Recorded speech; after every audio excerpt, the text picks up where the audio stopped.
News 18 বাংলার খবরের জের। নামখানা নারায়ণপুর মৎস্য বন্দরের আধার মুক্তি।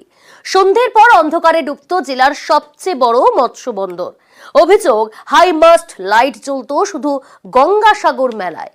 খবরের পরে জ্বলে উঠল আলো।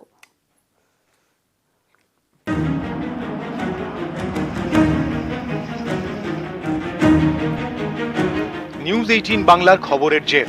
অন্ধকার খুঁজল দক্ষিণ 24 পরগনার সবচেয়ে বড় মৎস্য বন্দরের। জ্বলল হাই মাস্ট লাইট। দীর্ঘদিন ধরে লাইট বন্ধ ছিল, আজকে দুদিন হলো লাইট জ্বলেছে।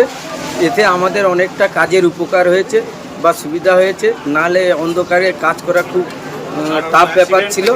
আমরা এই যে সংবাদ মাধ্যমে আমাদের এই যে খবরটা দেখিয়েছে, এতে আমরা তাদেরকে ধন্যবাদ জানাই।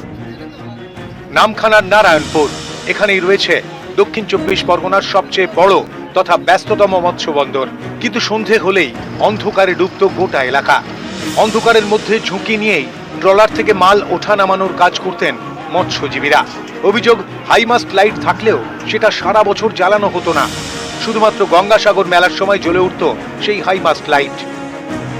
এখানে কাজ করতে পারছে না মানুষ, সব এখানে পড়ে সব হাত পা খোলা হচ্ছে। তার জন্যে লাইট জ্বালা হবো তো একান্ত ব্যবস্থা করতে হবে।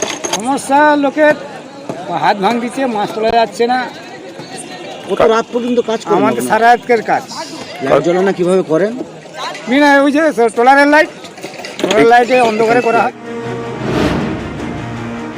এ খবর দেখানো হয় নিউজ 18 বাংলায়। তারপরে অন্ধকার থেকে আলোয় ফেরা। সূর্য ডুবলেই জ্বলে উঠছে হাইমাস্ট লাইট।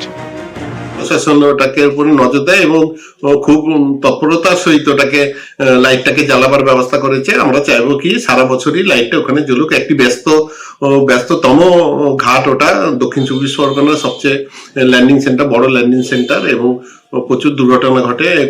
খুব ভালো, প্রশাসনের খুব ভালো তৎপরতা, আমাদের জন্য খুবই ভালো খবর এটা। নামখানা থেকে বিশ্বজিৎ হালদার, নিউজ 18 বাংলা।